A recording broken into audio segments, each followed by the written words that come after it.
কলিয়াবৰত চাঞ্চল্য ভূমি বিবাদক লৈ পৰিয়ালৰ মাজতেই চলিছিল মোকৰ্দমা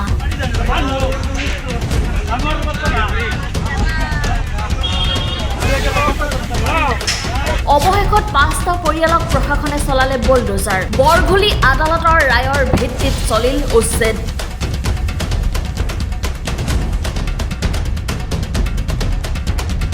উচ্ছেদিতৰ মাজত হাহাকাৰ অৱস্থা কলিয়াবৰ ৰাজহ চক্ৰৰ অন্তৰ্গত বৰঘুলিত আদালতৰ ৰায়ৰ ভিত্তিত একেটা পৰিয়ালৰ কেইবাটাও ঘৰত চলিল উচ্ছেদ অভিযান অঞ্চলজুৰি এক চাঞ্চল্য কলিয়াবৰৰ বৰঘুলিৰ সাইদুল ইছলাম নামৰ এজন লোকে নিজৰে পৰিয়ালৰ সৈতে দীৰ্ঘদিন ধৰি এক ভূমি বিবাদত লিপ্ত হৈ আহিছিল এই সন্দৰ্ভত কেইবা বছৰো ধৰি চলিছিল মোকৰ্দমা কিন্তু হঠাতে আজি সাইদুল ইছলামে আদালতৰ এক ৰায়ৰ ভিত্তিত আৰক্ষী বাহিনীৰ এক বিশাল সমদল লগত লৈ জেচিবি লগাই উচ্ছেদ কৰে কলিয়াবৰ ৰাজহ চক্ৰৰ অন্তৰ্গত 1 নং বৰঘুলিৰ কিসামতৰ এখন 2 নং পট্টাৰ 147, 148 আৰু 149 নং দাগৰ মুঠ 5টাকৈ পৰিয়ালৰ কেইবাটাও বাসগৃহ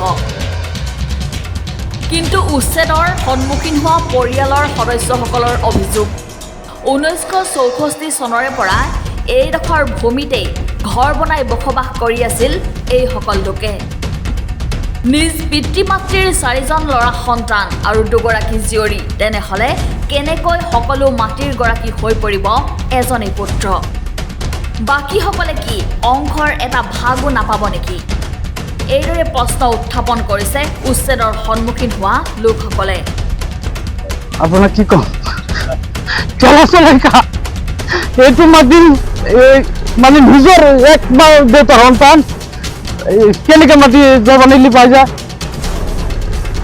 মানে এনেকুৱা বিচাৰ মই জিন্দগীত দেখা নাই মহামান্য আদালতে কেনেকৈ বিচাৰ বিবেচনা কৰি জমানত মাটিটো দিছে আল্লাই জানে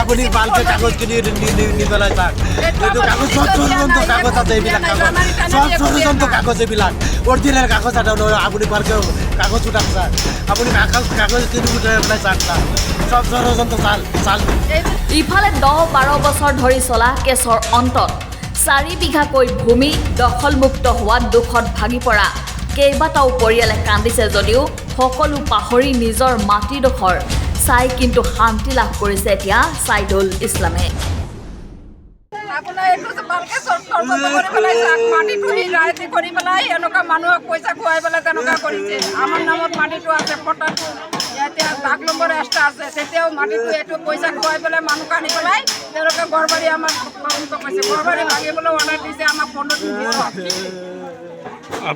আপুনি ভালকে কাগজখিনি নিবেলাই চাওক এইটো কাগজ ষড়যন্ত্ৰ কাগজ আছে এইবিলাক কাগজ চব ষড়যন্ত্ৰ কাগজ এইবিলাক অৰিজিনেল কাগজ এটা আপুনি ভালকে কাগজ উঠাক ছাৰ আপুনি কাগজখিনি উঠাই পেলাই চাওক ছাৰ চব ষড়যন্ত্ৰ চাল ৰাজনীতি এইবিলাক সব ৰাজনীতি আছে এই কাগজবিলাকত ছাৰ ছাৰ এইটো কাগজখিনি আপুনি ভালকে চাওক সব ৰাজনীতি কাগজ হয় ছাৰ মোৰ দেউতাই যদি মোক মানা নাই মোৰ জগা দিয়া নাই এইটো মাটি আপুনি ভালকে চাই দিয়ক ছাৰ কোনো থাকিব যে নোৱাৰে নিলাম কৰি দিয়ক ছাৰ ছাৰ মই আপোনাৰ গৰীব ধৰি কৈছোঁ মই ডাঙৰ ল'ৰা জবানালীৰ পিতেক মোক যদি জগা দিয়া নাই এইটো মাটি ষড়যন্ত্ৰ আছে আৰু চাল আছে আপুনি চাই পেলাই আপুনি এই মাটি হেৰি কৰি দিয়ক বন্ধ কৰি দিয়ক চৰকাৰী বনাই দিয়ক লাগিলে ছাৰ মাটি হল নচৰালি পূৰ্ব পট্টাটা নচৰালিৰ ভনী হল সকিনা খাতুনক 4 বিঘা মাটি নচৰালি দিলে 1944 চনৰ পৰা ইয়াতে বসবাস কৰি আছে সকিনা ইয়াতে মৰিছে সকিনা মৰি যোৱাৰ পিছত আতৰ আলী জবান আলী ৰমজান আলী ইমান আলী ইয়াসিন আলী আৰু জামেনা খাতুন আমিনা খাতুন এই কেইজনৰ নামত অলৰেডি মাটি নামজাৰি হৈ গ'ল এতিয়া জবান আলীয়ে কিবা ৰায়তি লগাই তেখেতৰ নামত পাট্টা কৰি আজি অৰ্ডাৰ আনিছে ইলেকশ্যনত এতিয়া এনেকে তুৰফাল কৰি আছে মানে একেবাৰে মহাব্বত বোলা বস্তুটোই নাই এনেকুৱা কৰি আছে আৰু মই এটা কথা কওঁ মহামান্য আদালতক যে কি বিবেক খাটাই এনেকুৱা এটা ৰায় দিলে যে ৰায়ত 1947 চনৰ পৰা সকলো মানুহ ইয়াতে বসবাস কৰি আছে। যদি ৰায়তি লগাইছে তে যিবিলাক মানুহ ইয়াত বসবাস কৰি আছে এইটো আচলতে মণ্ডলত তদন্ত কৰি পেলাই যে ইয়াত কোন কোন বসবাস কৰি আছে চবৰ নামতে ৰায়তি হ'ব লাগিছিলে। এইটো অকলে মণ্ডলে পইচা খাই অকলে জবানালীক হেৰি কৰি দিছে।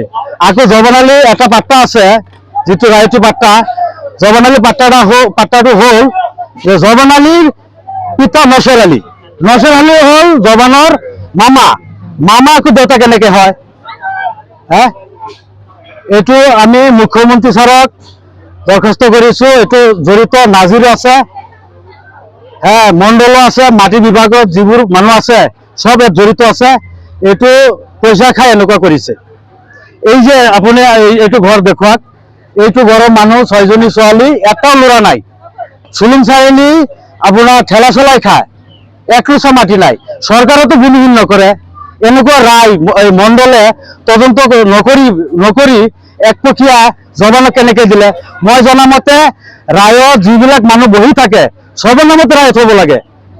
এইটো 1944 বনা ৰমজান আলী, জবান আলী, আতৰ আলী, আচৰ আলী একে মাকৰ সন্তান, একে দেউতা, কোনো কৰবা লৈ অহা নাই। সবেই ইয়াতে বসবাস কৰি আছে। পাট্টা নম্বৰ হ'ল 102, আপোনাৰ দাগ নম্বৰ হ'ল 147, 148, 149। এই তিনিটা দাগত 1944 চনৰ পৰা ইয়াতে বসবাস কৰি আছে। অকলে জবান আলী কেনেকে মাটি দিলে মণ্ডলে টকা খাই এইটো কাম কৰিছে। ফিল্ড অফিচাৰ আমি জনামতে মণ্ডলে ইয়াত আহি তদন্ত কৰিব লাগিছিলে যে ৰায়তি ঠিকে আছে, পট্টাত ৰায়ত লাগি আছে। 1977 চনত নছৰ আলীয়ে মোৰ দেউতাৰ মা চকিনা খাতুন দিছে মাটি লিখি পেলাই। আকৌ চকিনা খাতুন ঢুকোৱাৰ পিছত সবখিনি মাটি জবান আলীৰ নামতো মাটি ইয়াত নামদাৰী আছে 4 বিঘা নামত। এতিয়া অকলে জবান আলী কেনেকে পায়? ইয়াত যিবোৰ মানুহ বহি আছে আপোনাৰ ৰমজান আলী, জবান আলী, ইয়াছিন আলী, আতৰ আলী, আকৌ ভাই ককাই, আকৌ নছৰ আলীৰ পৰিয়াল ইয়াত বহি আছে, সব উচ্ছেদ কৰি আছে। সবৰে পট্টাত নাম আছে, আপোনালোকে দৰকাৰ পৰিলে দি দিম। এইটো মুখ্যমন্ত্ৰীক মই অনুৰোধ কৰিছো যে এইটো আকৌ পুনৰাই আমি গুৱাহাটী হাইকোৰ্ট কৰিছো, হাইকোৰ্টো নাজিৰে নামানে, বোলে এইবোৰ আমি নামানো। নাজিৰে আমি গুৱাহাটী হাইকোৰ্ট কৰিছো, হাইকোৰ্ট আমাৰ অচবত হেৰি দিছে, মহামান্য আদালতক এই নাজিৰে এইটো নস্যাৎ কৰিছে যে এইবোৰ আমি নামানো। এইটো কোনটো বিনিময়ত গ'ল আমি নাজানো, আল্লাই জানে। এতিয়া মহামান্য আদালতক মই পুনৰাই অনুৰোধ কৰিছো এইটো আকৌ বিবেচনা কৰি ৰায়তটো কাটিব লাগে। ৰায়তটো কাটি দিলেই মানে সবে ইয়াত বসবাস কৰি থাকিব পাৰিব। পাতি 5টা ভাই ককাই, 2জনী ভনী, ইয়াত আকৌ কিহৰ ৰায়তি লাগে? আৰু যদি ৰায়তি মাতিবা তো সবৰে 1944 চনৰ পৰা বসবাস কৰি আছে, গোটেই ভাই ককাই সবৰ নামতে ৰায়তি হ'ব লাগে। তো জবান আলী অকলে কেনেকে পায়? আমার মাটি হল আপনার রায়তি মাটি। আমি এটা আপনার এখন আমার নামদারি আছে।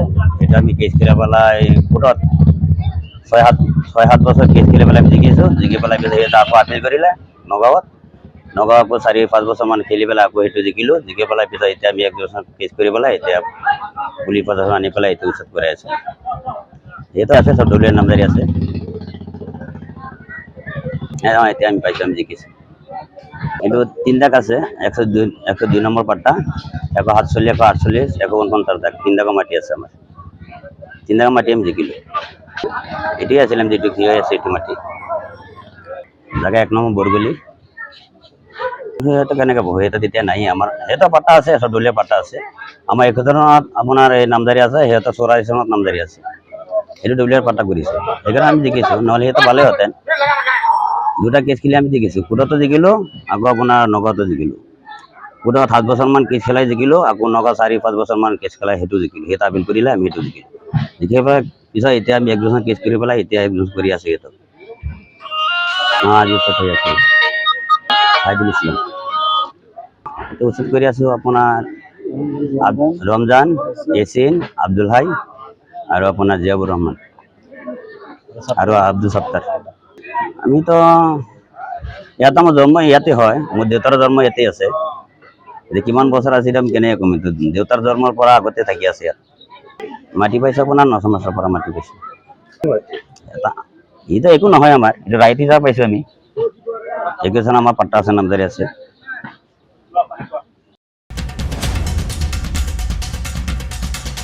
কলিয়াবৰৰ পৰা অনুপ বৰাৰ ৰিপৰ্ট ফাষ্ট নিউজ আছাম